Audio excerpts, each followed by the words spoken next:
वासुदेवाय। ओम नमो भगवते वासुदेवाय। ओम नमो भगवते वासुदेवाय। ओम नमो भगवते वासुदेवाय। ओम नमो भगवते वासुदेवाय। ओम नमो भगवते वासुदेवाय। ओम नमो भगवते वासुदेवाय।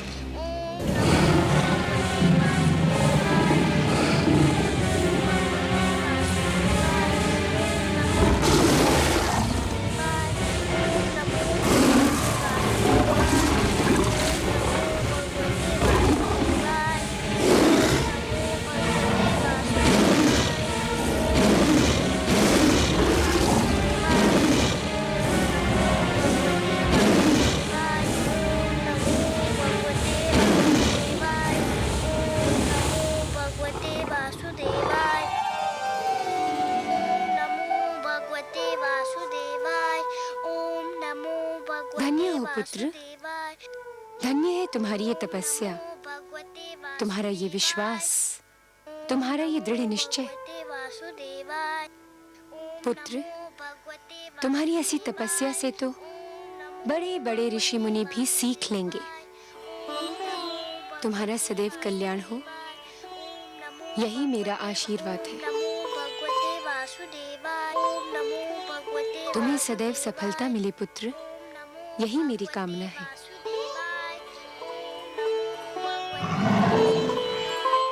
सिंहराज, तुम यहीं ठहरोगे, पुत्र ध्रुव पर कोई संकट न आने पाए। ओम नमो भगवते वासुदेवाय। ओम नमो भगवते वासुदेवाय। ओम नमो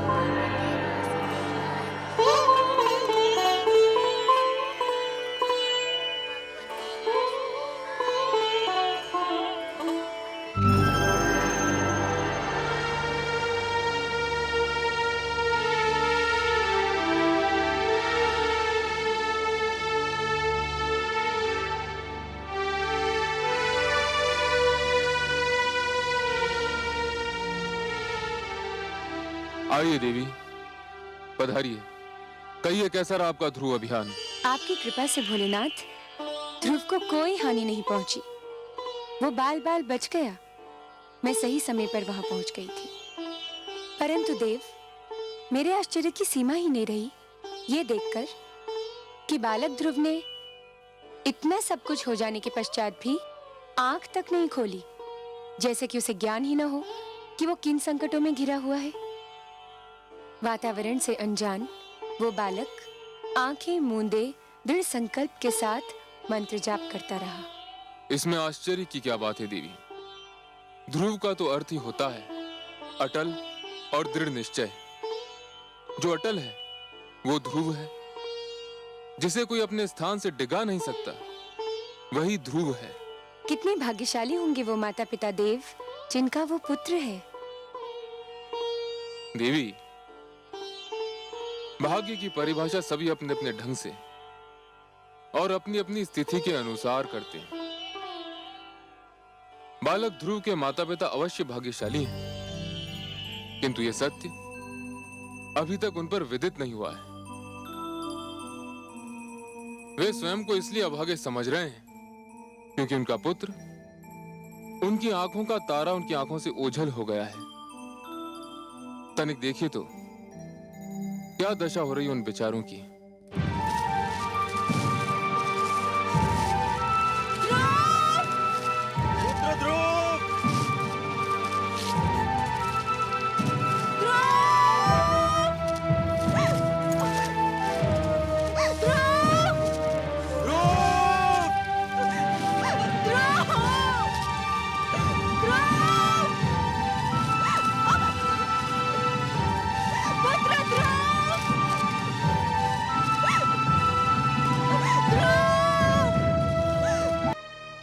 एक साधारण व्यक्ति के लिए उसका परिवार ही उसका संसार है, किंतु एक राजा के लिए उसकी प्रजा ही उसका परिवार है।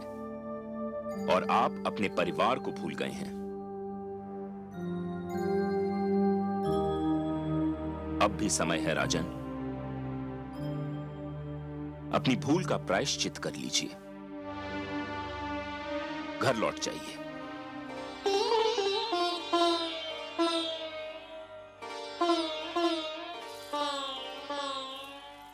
देवर्षि, आप तो मेरे पूज्य पितामह हैं, सृष्टि के सबसे महान पथ प्रदर्शक हैं।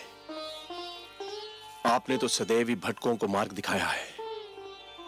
आपने मुझे भी धर्म का मार्ग दिखाया है। मुझे मेरी भूल बताकर आपने बड़ा उपकार किया है। प्रणाम है आपको, बारंबार प्रणाम है। आपकी आज्ञा शरोधार्य करके मैं अपने परिवार, अपनी प्रजा के पास वापस लौटता हूं।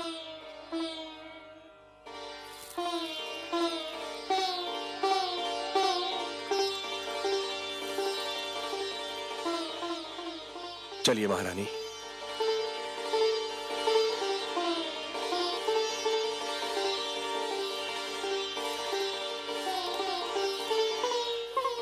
चलो, माता पिता को तो सद्बुद्धि मिल गई। अब देखें ध्रुव की स्थिति क्या है। नारायण नारायण। ओम नमो भगवते वासुदेवाय। ओम नमो भगवते वासुदेवाय। ओम नमो भगवते वासुदेवाय। ओम नमो भगवते वासुदेवाय। ओम नमो भगवते वासुदेवाय। ओम नमो भगवते वासुदेवाय। ओम नमो भगवते वासुदेवाय। ओम नमो भगवते वासुदेवाय। ओम नमो भगवते वासुदेवाय। ओम नमो भगवते वासुदेवाय। ओम नमो भगवते वासुदेवाय। ओम नमो भगवते वासुदेवाय। ओम नमो भगवते नारायण वासुदेवाय। नारायण। गुरुदेव, भगवान विष्णु अब तक नहीं आए। आपने तो कहा था कि इस मंत्र का जाप करोगे तो भगवान विष्णु अवश्य आ जाएंगे। वे तो अब तक नहीं आए। पुत्र, इतना सरल समझ लिया है भगवान विष्णु का इस धरती पर आना। बड़े बड़े ऋषि मुनियों ने तो अपना सारा जीवन इसी तपस्या में लगा दिया, किंतु कुछ ही के भाग्य में भगवान विष्णु के दर्शन लिखे थे। तुम्हारी तपस्या तो अभी प्रारंभ हुई है। मुझे और कितनी तपस्या करनी होगी उनके दर्शन पाने के लिए? वत्स, फल अपने निर्धारित समय पर ही पकता है। कली भी निर्धारित समय पर ही फूल बनती है। सूर्य, चंद्रमा, प्रभात, संध्या, ये सब एक क्रम चक्र से बंधे हैं। इनका उदय होना, अस्त होना, आना जाना, ये सब निर्धारित समय से ही होता है। तुम्हारी तपस्या सफल होने का समय भी अवश्य आएगा पुत्र, पर तुम तो अभी से घबरा गए। घबराया नहीं गुरुदेव, पर कहीं मेरी तपस्या में कोई कमी तो नहीं रह गई जो भगवान विष्णु अभी तक मेरे पास नहीं आए? तुम्हारी बात में तथ्य है पुत्र। तुमने मुझे सोचने पर विवश कर दिया है, क्योंकि ये तो सत्य है कि मेरे नारायण उन्हीं से प्रसन्न होते हैं जिनके मन में उनके अतिरिक्त किसी का ध्यान न हो, जिनके नेत्रों में उनके अतिरिक्त किसी की छवि न हो, जो उनके दर्शन के अतिरिक्त कोई अभिलाषा न रखते हों, जो सारी कामनाओं का, सारे बंधनों का त्याग कर चुके हों, जो पूर्ण रूप से समर्पित हों। आप ही तो मेरे गुरु हैं, आप ही तो मेरे मार्गदर्शक हैं। आप भी बता सकते हैं कि मैं और क्या करूं जो भगवान विष्णु मेरे पास आ जाए? कुछ पाने के लिए कुछ छोड़ना पड़ता है वत्स, यही विधि का नियम है। मुझे क्या छोड़ना होगा गुरुदेव? तुम बहुत बड़ी वस्तु पाना चाहते हो, अतएव तुमको बहुत बड़ी वस्तु छोड़नी पड़ेगी। आप उस वस्तु का नाम बताइए, मैं उसे छोड़ दूंगा। खाना छोड़ सकते हो? हाँ, छोड़ दूंगा। तब तो भगवान विष्णु मेरे पास आ जाएंगे ना? अवश्य आएंगे, अवश्य आएंगे पुत्र। कोई कितना भी आग्रह करे, कितना भी विवश करे, बस तुम खाने को हाथ मत लगाना। फिर देखो कितना शीघ्र भगवान का मन पिघलता है। अच्छा, तुम अपने मंत्र का जाप आरंभ करो, मैं चला, मुझे कुछ और कार्य याद आ गया है। ओम नमो भगवते वासुदेवाय। ओम नमो भगवते वासुदेवाय। ओम नमो वासुदेवाय। ओम नमो भगवते वासुदेवाय। ओम नमो भगवते वासुदेवाय। आंखें खोलो पुत्र, लो तुम्हारे लिए फल लाई हूँ। मैं नहीं खाऊंगा माते। क्यों, क्या भूख नहीं लगी? लगी है, पर मैं कुछ नहीं खाऊंगा। पर क्यों नहीं खाओगे? मेरे गुरु का यही आदेश है। आदेश? क्या आदेश है? क्या कहा देवर्षि ने तुम्हें? उन्होंने कहा है कि यदि मैं खाना छोड़ दूं तो भगवान विष्णु शीघ्र मेरे पास आ जाएंगे। पुत्र, तुम अभी बहुत छोटे हो, खाओगे नहीं तो रहोगे कैसे? भूख तुमसे सहन नहीं होगी। मैं सहन करूंगा, सब कुछ सह लूंगा, भूखा रह लूंगा, पर जब तक भगवान विष्णु मेरे पास नहीं आ जाते मैं कुछ नहीं खाऊंगा। ओम नमो भगवते वासुदेवाय, ओम नमो भगवते वासुदेवाय, ओम नमो भगवते वासुदेवाय, ओम नमो भगवते वासुदेवाय, ओम नमो भगवते वासुदेवाय, ओम नमो भगवते वासुदेवाय, ओम नमो भगवते वासुदेवाय।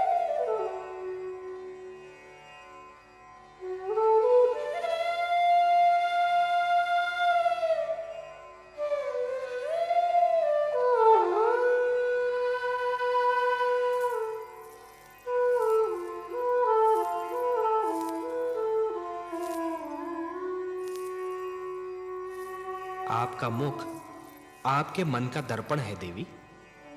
मन में चिंता हो तो उसकी छाया आपके मुख पर कहीं दूर से दिखाई देने लगती है। और आज तो आप सिर से पांव तक चिंता की मूर्ति बनी हुई हैं। सब कुशल तो है? कुशल कहाँ कमल नयन, देवर्षि नारद को न जाने समस्याएं खड़ी करके क्या आनंद आता है। एक और नई समस्या खड़ी कर दी उन्होंने। अब कौन सा नया पुष्प खिलाया उन्होंने? पहले तो उसे वन में तपस्या करने के लिए छोड़ दिया। मुझे यही चिंता क्या कम थी कि वन के पशुओं से उसकी रक्षा कैसे होगी। और अब उन्होंने ध्रुव को आदेश दिया है कि आहार भी त्याग दे। देवर्षि ध्रुव के गुरु हैं। गुरु की आज्ञा का पालन करना शिष्य का कर्तव्य होता है। गुरु तो भगवान से भी बड़ा होता है। इसका अर्थ ये हुआ कि आप भी देवर्षि से सहमत हैं? वो तो नन्हा सा बालक है, तनिक सोचिए तो, आहार त्यागने से उसकी क्या दशा हो जाएगी। क्षमा कीजिए प्रभु, संभवतः आपको भी उसकी पीड़ा पर दया नहीं आ रही।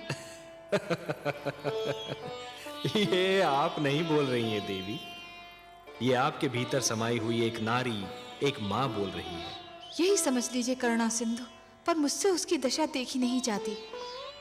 दया कीजिए उस पर, दया कीजिए मुझ पर। मुझे आपसे सहानुभूति है देवी, पर मुझे खेद है, मैं पक्षपात नहीं कर सकता। पक्षपात? कैसा पक्षपात प्रभु? धरती पर मनुष्य लोक में मेरे अगणित भक्त हैं। माना कि ध्रुव सर्वस्व त्याग कर मेरा दर्शनाभिलाषी है देवी, परंतु जो मेरे साधारण भक्त हैं उनका भी तो मुझ पर अधिकार है। आप तो जानती हैं देवी कि जो भी सच्चे मन से मुझे पुकारे मैं उसी का हो जाता हूं। तो फिर यह कैसे संभव है देवी कि मैं अपने असंख्य भक्तों को भूलकर केवल एक बालक को कृतार्थ करूं? देवी, सूर्य अपना प्रकाश बांटते समय राजा के महल और दीन की कुटिया में अंतर नहीं करता। वर्षा का बादल मधुवन पर बरसता है तो मरुस्थल की प्यास भी बुझाता है। तो फिर यह कैसे संभव है देवी कि मैं अपने भक्तों में पक्षपात करूं? हे महादेवी, ये मत भूलिए कि ईश्वर भी ईश्वरत्व के नियम से बंधा है, और ईश्वरत्व का नियम है समानता। मेरी दृष्टि में समस्त मानव जाति समान है। मैं धरती पर जा अवश्य सकता हूं देवी, किंतु समस्त मानव समूह के कल्याण के लिए, केवल किसी एक के कल्याण के लिए नहीं। चाहे मेरा ध्रुव भूख प्यास से दम ही क्यों न तोड़ दे। मैं आपसे पहले भी कह चुका हूं देवी कि मैं विधाता के कार्यों में हस्तक्षेप नहीं कर सकता।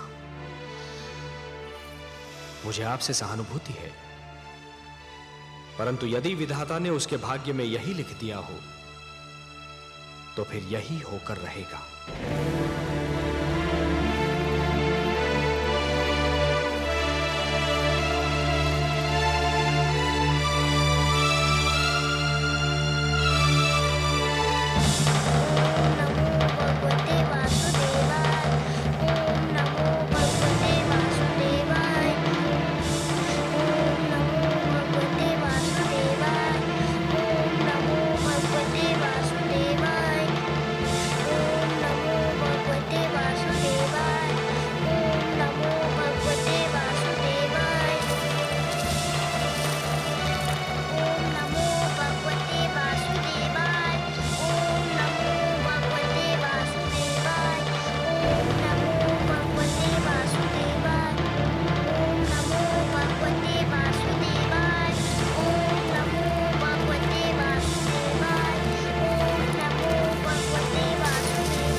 गंधर्व मलय केतु, ये नन्हा सा बालक अकेले इस भयानक वन में क्या कर रहा है? देखते नहीं गंधर्व राज चित्ररथ भगवान विष्णु के मंत्र का जाप कर रहा है। ये बालक अवश्य ही उनका मन जीतने का प्रयत्न कर रहा है।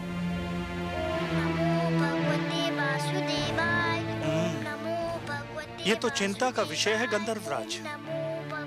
है तो सही, कहीं इसकी तपस्या हमारे स्वर्ग के स्वामी के लिए कोई संकट ना खड़ा कर दे। तब तो हमें तुरंत देवराज इंद्र को सूचित करना चाहिए। चलो, कहीं देरी ना हो जाए।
देवराज, देवराज, देवराज! क्या बात है गंधर्वराज चित्ररथ? क्या हुआ गंधर्व मलय केतु? तुम दोनों इतने घबराए हुए क्यों लग रहे हो? क्या कहीं कोई अनर्थ हो गया? अनर्थ हुआ तो नहीं देवराज, पर हो अवश्य सकता है। स्वर्ग पर संकट की छाया है। क्या कह रहे हो?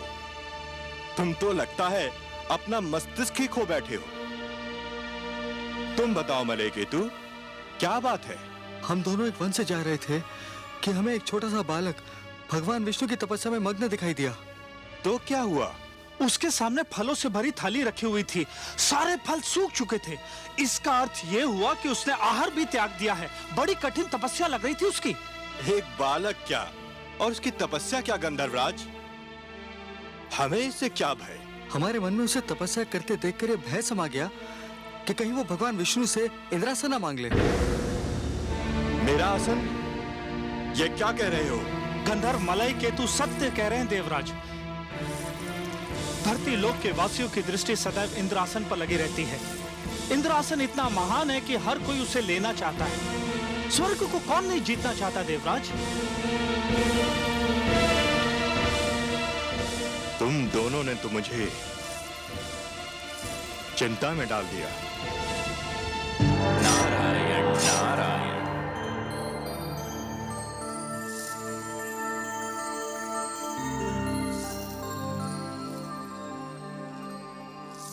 बड़ी शुभ घड़ी में पधारे आप देवर्षि। मैं सोच ही रहा था कि अपनी चिंता का भागीदार किसे बनाऊं कि आप आ गए। मैं आपकी कोई सेवा कर सका तो स्वयं को धन्य समझूंगा।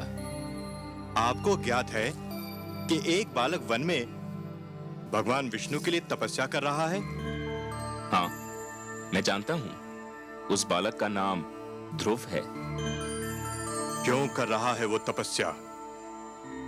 बड़ा विचित्र प्रश्न है देवराज। क्या आप किसी को तपस्या करने का भी अधिकार नहीं? परंतु उसकी तपस्या का कोई तो उद्देश्य होगा। तपस्या, साधना, भक्ति और आराधना ये व्यक्तिगत कार्य हैं देवराज। जो जिसकी पूजा करता है वही उसका उद्देश्य समझता है। आराधक और आराध्य के बीच आने का किसी को भी अधिकार नहीं। मुझे इतना भोला न समझिए देवर्षि। धरती के वासी स्वार्थ के बिना ईश्वर की पूजा भी नहीं करते। इस बालक का भी अवश्य ही कोई स्वार्थ है। मानता हूं देवराज, आप सत्य कह रहे हैं, किंतु ध्रुव के विषय में कहना उचित न होगा। क्यों? मानव लोक के वासियों के मन में साधारणतया दो ही प्रलोभन होते हैं। या तो उन्हें सत्ता का लोभ होता है या फिर धन का। ध्रुव महाराज उत्तानपाद का ज्येष्ठ पुत्र है, सो उसे सत्ता का क्या लोभ होगा? सत्ता तो आज नहीं तो कल उसके हाथों में आनी ही है। और आप तो जानते ही हैं देवराज कि धरती पर जिसके हाथों में सत्ता होती है उसके चरणों में धन का ढेर लग जाता है। सो ध्रुव को धन का भी लोभ नहीं हो सकता। हमारे गंधर्व तो कुछ और ही सोचते हैं। क्या सोचते हैं आपके गंधर्व? इनका विचार है और हमारे विचार में इनका विचार कुछ अनुचित भी नहीं कि ध्रुव भगवान विष्णु से वरदान में हमारा सिंहासन मांगने वाला है। नारायण नारायण। देवराज, धरती पर कई बार प्रलय आई और फिर सृष्टि की रचना भी हुई। युग बदले, शताब्दियां बदली, कल्प बदले, मनवंतर बदले, पर नहीं बदले तो आप। उधर क्षण भर को किसी ने साधना में आंख क्या बंद कर ली, इधर आपका सिंहासन डोल गया। विश्वास कीजिए देवराज, ध्रुव का ऐसा कोई उद्देश्य नहीं है। आप जानते हैं देवर्षि की इंद्रासन पर सबकी आंखें लगी रहती हैं। पहले भी कई बार कई लोग इसे हथियाने का प्रयास कर चुके हैं। मुझे यही चिंता है। आपको चिंतित रहने का इतना अभ्यास हो चुका है देवराज कि यदि आप चिंतित न लगें तो अधूरे से लगते हैं। ध्रुव की दृष्टि में इंद्रासन तुच्छ है। उसकी दृष्टि तो कहीं और ऊंचाई पर लगी हुई है। परंतु आप चाहते क्या हैं देवराज? मैं चाहता हूं कि उसकी तपस्या में बाधा पड़ जाए, उसकी साधना टूट जाए। आप अपनी इच्छा के स्वामी हैं देवराज, किंतु इतना जान लीजिए कि ध्रुव के मन में जो सूर्य उदय हो चुका है उसे विरोध की कोई भी घटा ढांप नहीं सकती। उसके जीवन में जिस सुगंध ने जन्म ले लिया है उसे कोई भी दीवार रोक नहीं सकती। मैं रोकूंगा उसे, आप देखते जाइए। अवश्य दिखाइए। मुझे तो यूं भी आपकी लीला देखने में बड़ा आनंद आता है। नारायण नारायण। रक्षिता, आज्ञा देवराज। रक्षिता, तुम्हें अभी इसी समय धरती पर जाना है। उस वन में जाना है जहां एक नन्हा बालक ध्रुव भगवान विष्णु के लिए तपस्या कर रहा है। तुम्हें उसकी तपस्या भंग करनी है। जो आज्ञा देवराज। उसकी तपस्या भंग करने का ढंग मैं बताता हूं तुम्हें। ध्यान से सुनो। ओम नमो भगवते वासुदेवाय। ओम नमो भगवते वासुदेवाय। ओम नमो भगवते वासुदेवाय। ओम नमो भगवते वासुदेवाय। भगवते वासुदेवाय। ओम नमो भगवते वासुदेवाय। ओम नमो भगवते वासुदेवाय। ओम नमो भगवते वासुदेवाय। ओम नमो भगवते वासुदेवाय। ओम नमो भगवते वासुदेवाय। ध्रुव, ओम नमो भगवते मेरे पुत्र, तू यहाँ है नमो और मैं तेरी खोज में न जाने कहाँ कहाँ भटक रही थी। नमो भगवते वासुदेवाय। ओम आंखें तो खोल मेरे राज दुलारे। वासुदेवाय। ओम देख, नमो भगवते वासुदेवाय। देख मैं तेरे सामने खड़ी हूँ। ओम नमो भगवते वासुदेवाय। देख तेरे वियोग में ओम नमो भगवते मेरी क्या दशा हो गई। ओम नमो भगवते वासुदेवाय। ओम नमो भगवते वासुदेवाय। ओम अरे, नमो भगवते वासुदेवाय। तू तो मेरी बात ही नहीं सुनता। ओम नमो भगवते वासुदेवाय। पहले मेरी एक पुकार पर मेरे पास दौड़ा चला आता था, मेरी बाहों में समा जाता था। ओम नमो भगवते वासुदेवाय। ये तुझे क्या हो गया है ध्रुव? ओम नमो भगवते वासुदेवाय।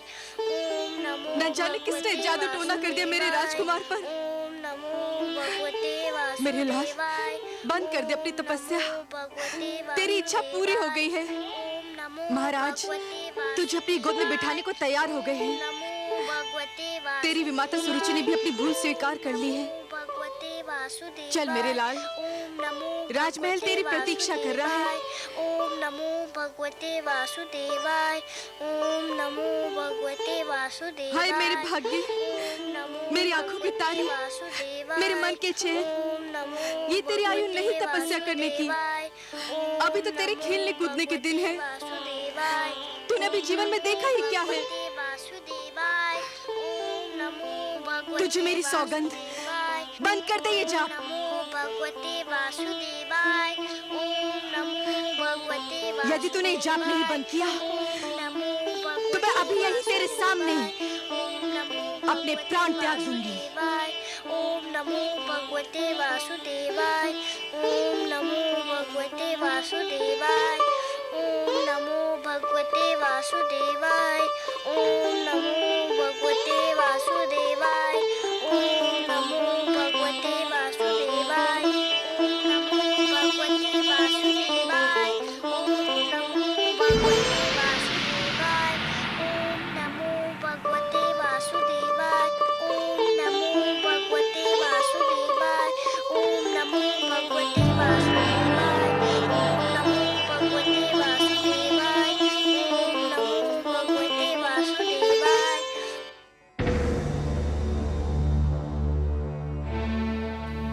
तुमने खाना छोड़ दिया है। यदि पानी पीना भी छोड़ दो तो भगवान विष्णु और भी शीघ्र तुमसे मिलने आ जाएंगे।